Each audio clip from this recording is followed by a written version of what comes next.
1. Worked a double today, and it died pretty hard from 2 to 3. I only had one table in that time, a family of 4. I knew there were going to be trouble as soon as they picked their own table. One of my biggest pet peeves. They flip to the happy hour menu and order everything at once. They got an order of cheesy bacon fries, our HH nachos, and one buffalo chicken sandwich to share between the 4 of them. She asks me to cut it into 4s, and I tell her we can't do that. Her response? Yes, you can. When my kitchen manager heard that, I thought he was going to take this lady out. We really can't do that. For some reason, it's against company policy. Surprisingly, I told her, and she was fine with it. The buffalo chicken sandwich comes with blue cheese. Her daughter says she doesn't like blue cheese and wants something else. I ask what kind of cheese they'd prefer to have, and the mom says, "No, we're getting blue cheese." Then starts lecturing her daughter about the importance of trying new things. I actually saw her point and didn't think too much of it, until food comes out. I go to check if everything's good, and the mom is complaining, saying, "Where's the regular cheese? There's too much blue cheese on this. My kids won't eat it." I was dumbfounded. I literally asked her if she wanted a different cheese, and she said no. She says, "The last time I was here, it had blue cheese and regular cheese." Either you're lying or the server fucked up big time. And I bet it's the former. So I ring her in a new one with no blue cheese, American cheese instead. But that's not even the best part. Now the lady is complaining about the nachos. "Where's the chicken? There's supposed to be chicken on the nachos. What is this?" "Ma'am, we don't have chicken nachos. The menu clearly states they're chorizo nachos." She makes me bring her the menu, and I point to exactly where it says chorizo. "Well, I don't know what that word means. How do you expect me to know words like that? You can't use that kind of language with me." I just swallowed my tongue, got them out of the way, and went back to the kitchen to laugh hysterically with my coworkers. Honestly, I wasn't bothered. If it were busy, I'd have been so annoyed, but it was slow and I had nothing else going on. Plus, her kids were hilarious, and surprisingly, they tipped me. It was less than 10%, but whatever. I was expecting a 0 for sure. 2. Had a fucking ride of a shift tonight. First, we have been wildly short-staffed in the kitchen and in the front of house for the last 2 months. Management has been trying to fix it, but the hires haven't worked out. So we have been capping reservations quite low each night. Tonight the head chef and man who runs the grill at this steakhouse wasn't in for reasons no one bothered to explain to me, and there was no extra line cook called in, and one of the 4 people who were in the kitchen is a new hire who is a slow idiot. Don't get me wrong. Most of our kitchen people are good. 3/4 of our kitchen people are good. You know how they say too many cooks spoil the broth? Well, that's not true. But one idiot really can mess things up for you, especially on a busy night. Second, but we get a fuck ton of walk-ins. Because the reservations have been capped really low, all of the servers want money and the kitchen signs off on it. They could have said no, they didn't. Third, as they start getting that food out, we get slammed with takeout orders. Kitchen starts to visibly break down. Phone is ringing off the hook with massive irritating takeout orders.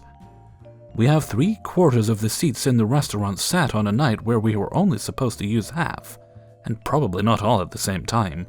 Fourth, during this double slamming of walk-ins and takeouts, an elderly regular who is a long-time family friend of the woman filling in on the grill collapses, and I have to call an ambulance. The cook who knows her leaps out of the kitchen to help her, and administers actually quite good first responder basic first aid stuff, cataloging responsiveness, etc. The remaining 3 line cooks, one of whom is so stupid and new and slow, do their best. And it is shit. The new guy is on the fryer, and for a solid 20 minutes, anything with fries or chicken fingers is going out without the fries. And then I have to stand there staring at the back of his head until he has my 3 sides of fries, each in a teetering pile, on tiny side plates that are awful to carry. Fifth, a table seated nearby where this woman has collapsed called me over 3 times about them moving tables. An ambulance is literally pulling up someone who just may have been seriously hurt, and they're like, "This isn't going to work for us." I said yes the first time, I just needed time to clear the damn thing. They ended up camping out in one of the best booths for an hour after they finished eating, and tipped $2 on a $75 bill. Sixth, during all of this, one of the 2 dishwashers in begins vomiting continuously. Literally does not stop puking for 20 minutes and has to go home, leaving one teenage stoner to finish all the closing dishes on the busiest non-banquet special event night we have had in 2 months. I really did not need the serious adrenaline rush of hearing the sound of that woman falling, and then trying to calm her poor husband enough that he could tell me what happened so I could relay it to the 911 dispatcher. And then just go back to serving steaks, asking people how they're doing tonight, and saying I'm doing great, thanks for asking, when a woman was just unresponsive on the floor for 3 minutes. She was able to sit up and speak to the EMS by the time they got there. I hope she's okay. My hands were shaking for a while after I almost lost a plate. Now I'm home and too wired to sleep. 3. At the small pizza restaurant I serve at, we serve alcohol. However, we are very strict with our ID policy. We are not allowed to assume anyone is over 21, even if they are obviously 60 years old. No ID equals no alcohol. It's so mandatory that we must write down the birthday and type it under the beverage we ring in to keep track. There is literally only one regular in there that doesn't get ID'd. So one would think being like 45 and ID'd would be a compliment. Whenever I ask for it, I do get positive remarks and laughter. Unfortunately, I've seen my fair share of offended customers. It's such a high quantity that I try to make some joke about them being high schoolers pulling a fast one to detoxify the situation. It works, somewhat. My first experience with an angry ID'd customer was a week after I officially stopped training. It was a party of 8, and only a few people were there. I had a robust, boar-like woman ask for an angry orchid.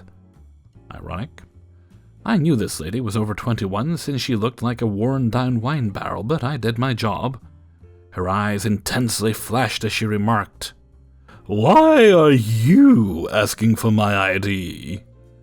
I politely respond, "It is mandatory, I ID everyone. I have to manually put it in too." The woman nasally groans and throws her purse onto her lap. I noticed her tables squeamishly rock in their seats. She pushes the extra purse onto her neighbor's lap and slips her license out of the purse. I timidly take her ID, read the birthday, exclaiming, "Thank you so much!" I worked in the food industry so long that my patience is really as thick as wool. She snorted and snatched the license out of my hand, shoving everything back into her purse. After I told them I'd be back with their drinks, Karen wasted no time to critique my service. I make my rounds to other tables and come back a couple minutes later with every drink order. "And an angry orchid for you, ma'am." I gently set the bottle down. She glares at me as she erupts. "I don't want this anymore. Put it back and take it off my tab." I assumed she was still oddly offended by me following a state law. I guess she felt she would have no pride if she drank her beer. We all know that I apologized and took it back, only to waste my time to have the managers comp it. The best part of being in minimum wage, managers mostly sympathize with you and do have your backs. At least we could chuckle at the self-esteem Karen lacked. 4. Before I worked at my current wonderful job, I worked in terrible conditions at a corporate Italian restaurant, where it's a young adult's fanciest place to eat, but really the food is only slightly better than McDonald's.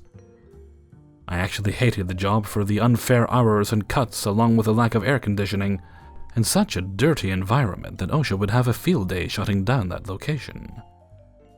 However, this is one of those stories where the customer happened to be worse than my actual job. I was 2 weeks into my job, yet I was still in the rookie sections. I had a 3-table section, along with being triple sat. I eventually was sat during a rush with a group of 4 men. The older gentlemen were kind, but the son was the epitome of, "I never was put on timeout." He critiqued my every move, as well as made it so I had to cater to him more so than the other tables I had. As I finally got their orders, I asked, "So is everyone ready to order?" Sadly, this was that table where they nod confidently and then open up their order with, hold on. With the entitled son, I had to navigate through the menu to find him the perfect meal. In order to upsell, we risked our jobs if we could not upsell. I recommended our most expensive dish. It wasn't even just for the upsell, but because it genuinely was the most edible dish we had. I let him know the price, $20, and he obliged. Since I've worked my way up in the food industry, I have picked up on certain etiquette to control in order to prevent or to be able to handle Karen situations.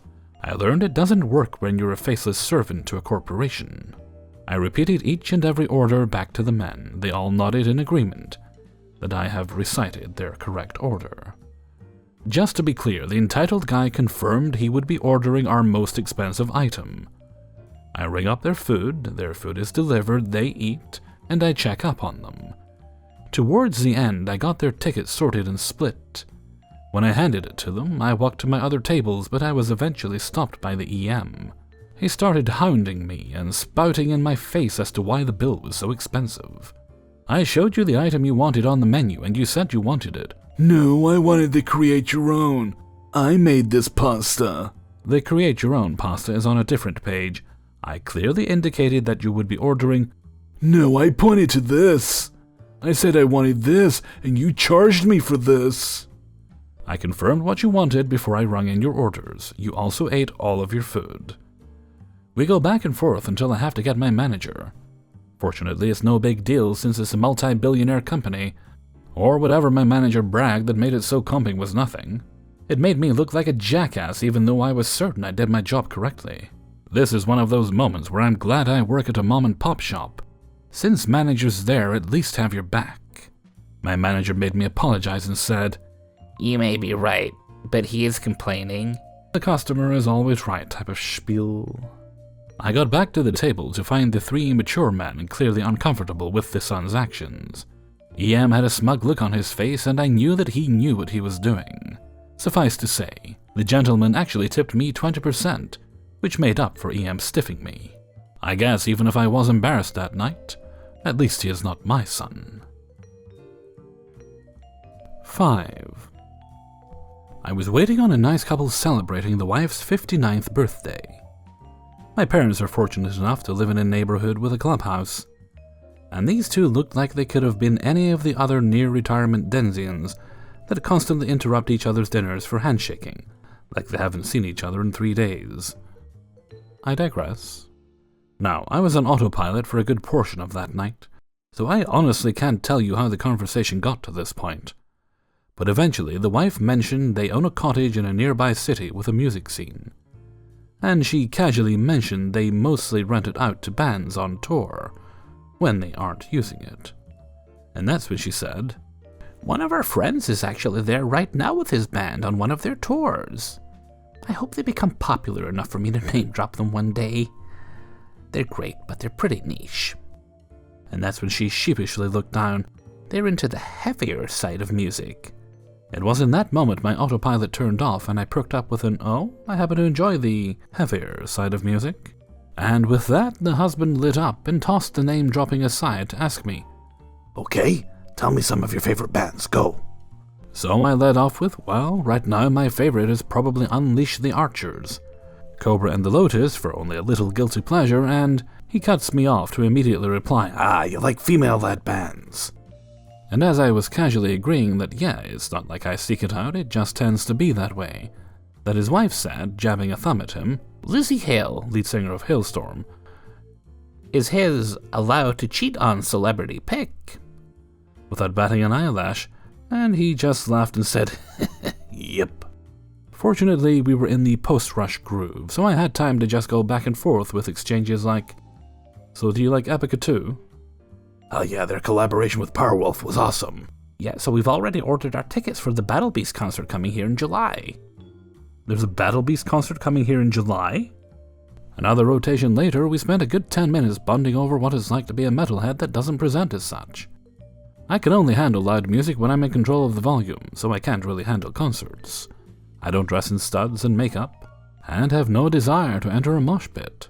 It just so happens that people driving next to me in traffic will watch me doing shameless karaoke about laser-powered goblin smashers.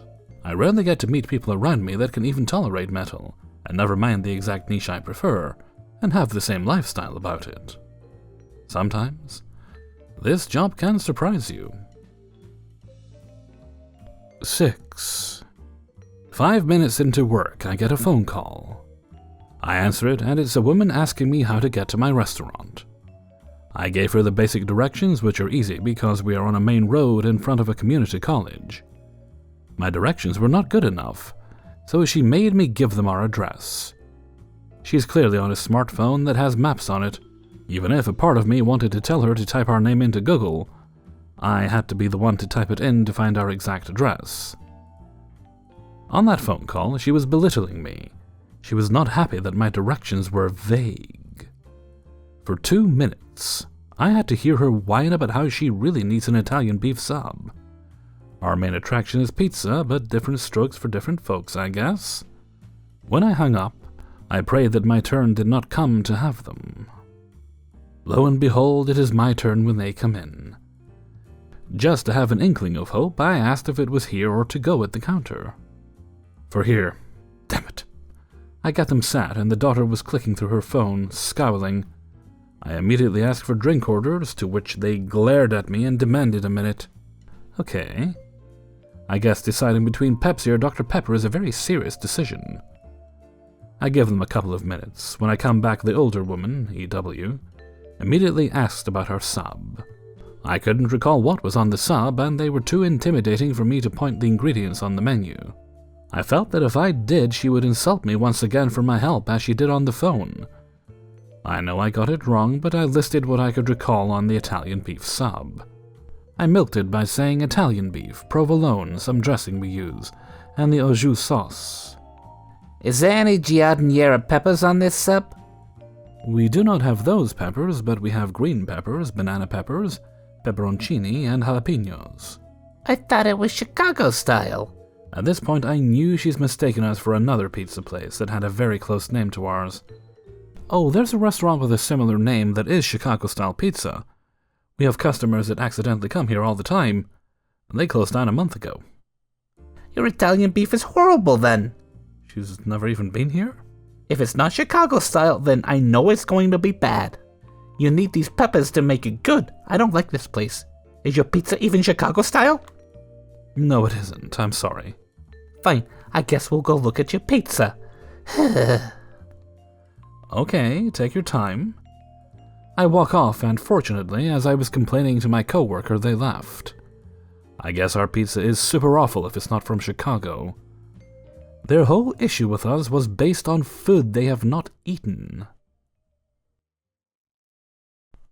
Hey everybody, Hellfreezer here, and thank you very much for listening to Spinning Plates, number 72. And thank you very much to everybody who allowed me to use their stories in this video. Right, I've been thinking a lot lately about the quality of my audio, and it's generally pretty decent. The mic's good, the interface is fine. That's all good. But the problem is, I record in my bedroom, which I guess I kind of refer to as my office when I'm working. And I do what I can to try and minimize and dampen the echo, but there's only so much I can do. I think I'm going to have to get some proper things for it. Ideally, what I would really need to do is basically treat the walls of a room with like those little foam squares you get. That would help a lot. So that's probably the ultimate goal, the end goal, especially if I want to be recording audiobooks. But for now, I'm going to look into those little box things. That will help with the... I generally record reasonably near a wall that's got curtains over it, so that does dampen the sound a bit. But I kind of need something to help what's coming from the rear, because there is echo coming from the rear. I'll probably be spending part of the weekend looking into solutions for that, I guess. And if I can't find anything, well, then I'll need to buy the materials and build something myself. Okay, and with that I'm going to head off for now. So until next time, thank you very much for listening, and take very good care of yourselves.